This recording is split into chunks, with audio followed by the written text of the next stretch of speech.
tarde, telespectador da TV CLS, você acompanhando o Carnaval de Santos no litoral de São Paulo. Hoje nós estamos aqui na Vila Belmiro, do ladinho da Vila Belmiro, aonde logo, mas dentro de algumas horas, vai começar a dar início à banda Sangue Jovem, que é uma banda que tem toda a influência por causa do Santos Futebol Clube. É organizada pelos torcedores do Santos Futebol Clube. Nós estamos em frente à sede oficial da banda, vocês estão vendo imagens, e nós vamos acompanhar do início ao fim esse carnaval da Sangue Jovem aqui no litoral de São Paulo. Elias Bryan para a TV CLS Santos.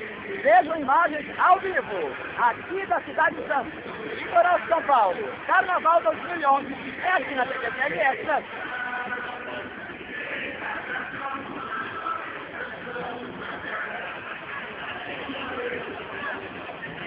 Aí você está vendo imagens ao vivo da frente aonde vai sair a banda Sangue Jovem, que está prevista para começar às 19 horas, ou seja, uma concentração. Nós estamos em frente ao estádio do Santos Futebol Clube e os organizadores da banda dando os últimos retoques, os últimos preparos para essa grande festa do Carnaval aqui no litoral de São Paulo, Santos.